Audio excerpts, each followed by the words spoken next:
Generally ay, naging maganda yung nakaraang 12 taon ng administrasyon ni, Pangulong Aquino at ni Pangulong Duterte, combined. At yan dapat ang idea nung, ambisyon natin 2040 kaya nga hanggang 2040 yan. Dahil inaasahan yung mga susunod pang administrasyon ay magpapatuloy ng mga proyekto nung sinundang administrasyon. Kagaya ng ginawa ni Pangulong Duterte sa pagpapatuloy niya ng mga proyektong nasimulan ng administrasyon ni Pangulong Aquino. So, isang malaking failure itong nangyari sa administrasyon ni Pangulong Marcos. Kung tutuusin, mas madali na sana na kung tinupad na lang niya yung pangakong continuity. Ano? Yung pagpapatuloy.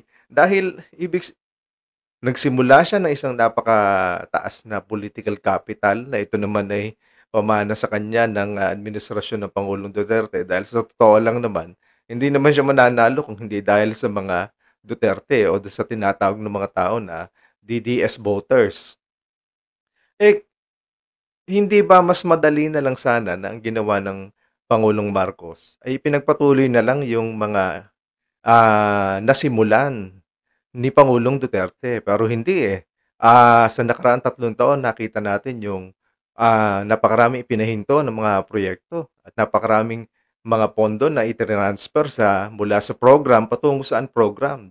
At diyan na nga nagsimula yung malaking, problema natin sa flood control, corruption na naging, matunog sa ating bansa sa panahong ito. So, gano'n kahalaga ang continuity na sana ay tinupad na lang ng Pangulong Marcos. Dahil kung tinupad niya ito, lahat tayo walang problema, pati siya walang problema. At malamang hindi nalagas yung kanyang political capital na binana niya sa Pangulong Duterte. Pero ito nakalipas na 3 taon, wala tayong masyadong nakitang development. At hindi ko na kailangang isa-isahin pa yung mga economic indicators na nagpapakita ng patuloy na pagbulusok ng ating ekonomiya.